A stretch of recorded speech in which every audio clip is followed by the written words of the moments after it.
Hello ladies and gentlemen, my name is iGoRawr and welcome to Let's Auraxium. And today we're going to be looking at the tickle cannon. I'm sorry, I mean the duster, a belly gun for the Liberator. Now before I begin, there are two things I want to mention. First of which is that I have thoroughly experienced this weapon. Not only have I Auraxiumed it, I pilot for Gifidity, who just so happens to have the most kills in the game with the duster.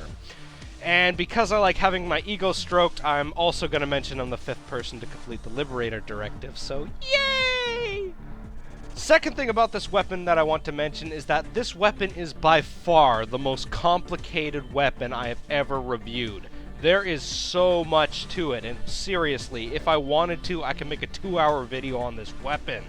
Needless to say, your experiences with the weapon may be way different depending on your pilot's flying style, his skill level, the gunner's aim, how good the tail gunner is, just anything and everything that could possibly be different about a Liberator can have pronounced effects on how this weapon performs. But with all of that out of the way, let's look at the stats. But before we do that, let's take a moment to appreciate Shrek, our one and true Ogre Lord. Footage. Oh yeah, baby. Oh! Yes! Dookie! Yeah. Oh my god! God, I wish I could see down.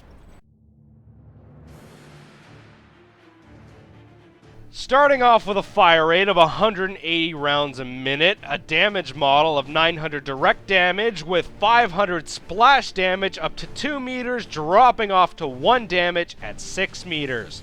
Now if we're talking damage and damage alone, this is the single most powerful gun in the game against infantry and most ground targets. Next is a magazine size of 10 rounds and a reload speed of 4 seconds that can be upgraded to 3.5 seconds, but really in the grand scheme of things, the reload upgrade doesn't really equate to much. And finally, its pitiful velocity of only 100 meters a second, with a bullet drop so bad that you'll have to start compensating for it at about 60 to 75 meters. I can't find the actual stats for the weapon's accuracy and cone of fire, but what more do you need than actually seeing the weapon in action? Its cone of fire is huge! There is no doubt in my mind that this is the most inaccurate weapon in the game by a long shot. To put it in perspective, it's like dumbfiring rockets from 150 meters plus with a cone of fire that's about a third of your screen, outside of the first shot. And it has more bullet drop.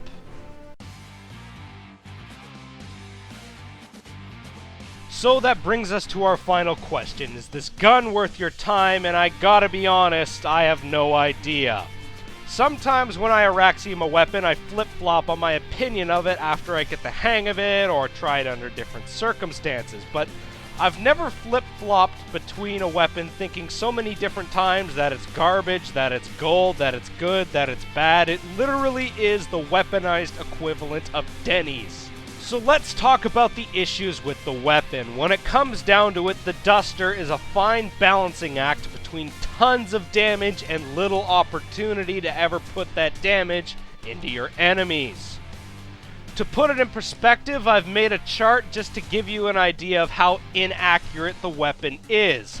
As you can see, the duster sits between the guy whose job it is to spray the fake spunk out of the rubber dong in a Bukkake video and Fox News. It happily sits somewhere within the top 80% of inaccurate things in the world.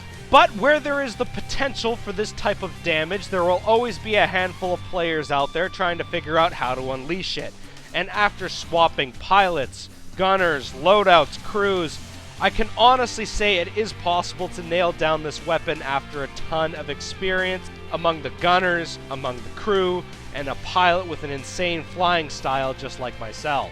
On top of all that, the weapon is quite situational. Situational to the point where if you're debating between the Zephyr and the Duster to go up against infantry, it's sometimes impossible to know which one's going to be the right pick. It's only in very particular situations that the Duster will shine as a farming machine over the Zephyr. There only seemed to be one situation that I could commonly pick out where the Duster will almost always be superior to the Zephyr. and that was in a biolab fight where the enemies are covering the air pad. If your pilot knows how to manipulate the dome for cover correctly, the gunner and the gunner alone can clear an entire air pad with some good aim and some trigger discipline. When it comes to my personal feelings on the Duster, I think it's a bad weapon, but at the same time, I don't really think anything needs to be changed with it in terms of stats. But there is one thing, just one small thing that needs to change with the weapon that would make a world of a difference, and that's the goddamn tracers. This weapon is without a doubt one of the hardest to aim and lead in the game, but I found the most difficult thing about it was learning it.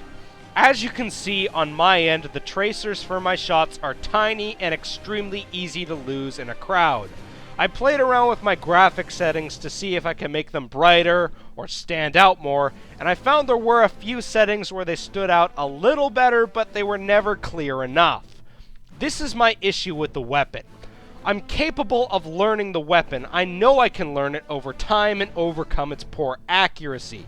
But because of the weapon's nearly invisible tracers, I don't have the tools and visual feedback to learn the weapon. It's like teaching someone to weld while blindfolded.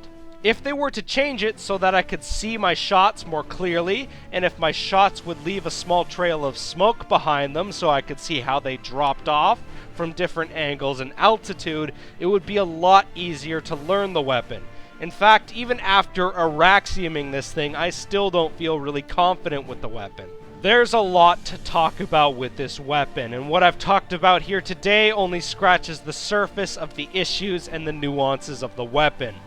I could talk about how properly controlling the rate of fire and cone of fire of this weapon will end with longer time to kills than the Zephyr. I could talk about how it matches up against tanks, against Sunderers, how it matches up against infantry with flak armor, how it mixes with the tank buster in different flying styles, about how the Bulldog Duster combo is king if they know how to lay down the fire, as a Bulldog being a primer and the Duster being a finisher, or even how being a dick to infantry is the only way I can maintain an erection anymore. But as far as my feelings towards the weapon go, it's not worth Auraxiuming, it's not worth the struggle, and it's truly a bad weapon. But if you have a friend that owns it and is pretty good at flying, it's worth trying out a few times, just for a good laugh or to try something totally different out. Anyways guys, that's it for this time. My name's iGoRawr, and I'll see you all next time. Special thanks to Wolf Sexopants, Giffidity, Used Temp, Days Night, Kithen, the entire Libin outfit, and countless other people that crewed for me or infantry that died for me. I couldn't have done it without you guys.